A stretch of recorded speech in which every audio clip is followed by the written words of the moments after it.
Don't say that Peter Eliades, the noted market bear, wasn't sniffing something out in these markets last time he was here, a little more than a couple of weeks ago. Take a look at this. How bad does this bull market get as you see it right now? You don't want to hear that, Neil. Sure I do. Okay, so I would be very surprised if we don't get back down to the lows, not the lows of 2020, where we had that huge decline in a very short period of time, but I'd be surprised if we don't go back, ultimately, this is not going to happen in a few weeks, back to at least the lows of 2009 again. 2009? Yeah. I like the way you said that. All right, that was back on February 9th. I misstated the time he was last with us, but he's back with us. Peter Eliades, the Stockmarket Cycles editor and publisher. So, Peter, you sniffed out something then. Are you still sniffing the same thing now? Yes, I'm still sniffing the same thing, Neil. You know, things are so interesting now, aren't they? Usually the technicals lead, the market leads, and then things start to happen fundamentally because everyone's waiting for that big fundamental story to guide us to the next big market move. What's the Fed going to do? What's happening here? What's happening there? So all of a sudden, the market starts to go down in earnest, and we get this story about the Silicon Valley Bank, you know? I mean, those things happen after the market starts to tell you bad things are going to happen. By the way, I heard, Neil, I don't know if this is true or not, may just be a rumor, that the big board meeting at the Silicon Valley Bank in February, their discussion was climate change. Pretty appropriate, huh? Wow. I know you don't look too much at fundamental developments and all of that. This is technical. You look at charts. You go into the weeds in the market and all.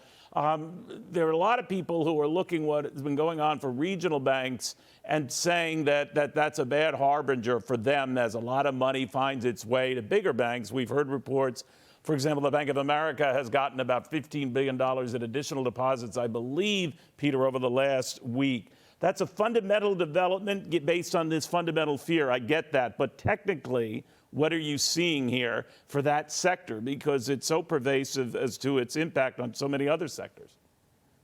You're absolutely right, Neil. The financials tend to lead the market because that's where the focus is. I mean, that's the money. We're talking about money when you talk about the financial side of the market, the stocks that represent the financial side of the market. So they're not doing very well right now, and that's understandable. Let me make it simple for people that perhaps don't believe in the technical side of the market, Neil. I guess over the long term, if you want to have a simple system of the market, you simply look at what almost everyone looks at, even the non-technicians, and that's a 200-day moving average. What has the price been the last 200 market days? Average those prices out. If we're below it, that's negative. If we're above it, it's positive. Well, we got above it for a couple of months coming into the top here in early March, and everyone got excited again, I should say, the top in early February. We got above it by then. That was the peak. We started coming down. Now we have broken a 200-day moving average that has been declining. When a 200-day is declining, that simply means the current price is lower than the price of 200 days ago. So if you simply look at that and nothing else, you will be well guided in the market. You will not lose 30, 40, 50% of your equity, okay? It's a simplistic way of dealing with the technical side of the market. And right now, here's what's interesting. Right now, virtually all the important averages and indexes are well below. They've gone back below just in the last week or two, back below their 200-day moving averages, which are declining for the most part. The only one that is holding here pretty well on a relative basis is the NASDAQ 100. It's interesting. I guess you can say they represent the tech stocks, but they're fighting a big battle right now at their 200-day moving average, attempting to stay there. And so far, they've been able to do it. Yeah, and they've got a double, whammy potentially here. Not only what had been a rise in interest rates, it's reversing. That might save them here if it holds. But also what's happened to venture capital and drying that up for the big boys. That is not as consequential as some of the smaller players, but it could be something to watch. I'm curious what you make of what's going on with some of the major averages. The S&P 500 is about 70 or 80 points from being negative on the year. I know you go out a little further and look at 200-day average action and all the like, but what do you make of that? Okay, here's something to watch, Neil, and this is potentially very important. There has been, you and I have talked about this before, there has been a very consistent 20-year cycle in the market. You can go all the way back to 1922. Now, go forward with me every 20 years, and you'll start to recognize some of these very important bottoms. 1942, 1962, 1982, 2002, every single one of them important market bottoms. So in 2022, last year, an important market bottom was scheduled to appear. Well, we had a bottom in October of 2022, and we have yet to go below that bottom. So you can make an argument if you want to be bullish. You're not going anywhere to the downside until you break those October lows, October of 22. Now, some indexes are closer than others, but you break those October of 22 lows, and then you really accelerate to the downside. You're really in trouble.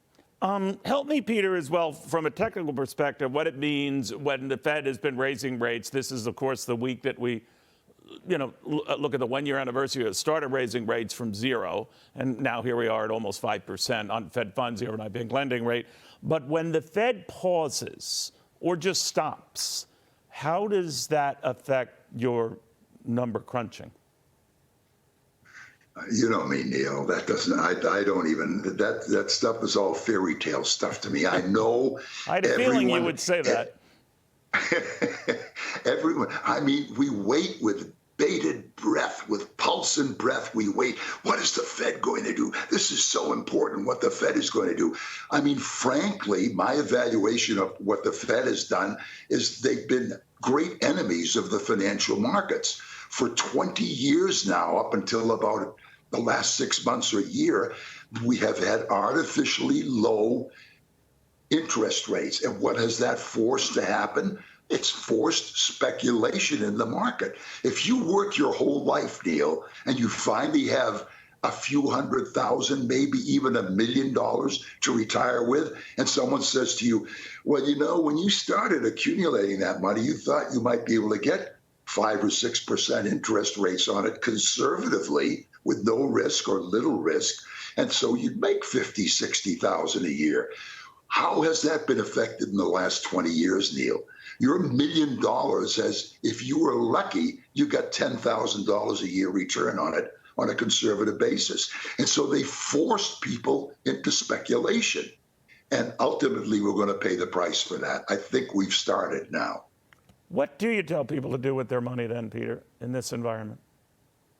Well, I think ultimately in a situation like this, if you just want to relax and not have to worry about it, use the full faith and credit of the United States government and get into T-bills. They become more attractive now, Neil, and that's another thing that's another thing that's going to hurt the market here. These people that start to get beaten down in their stocks are going to say, wait a minute. I mean, we were getting 1% in T-bills if we were lucky. We can get 4 or 5% now. That's what we've been waiting for. So what's going to happen? Are you going to keep your money in the market and cross your fingers and say, oh, please, God, help us out? We've got to go up from here, don't we? Don't we?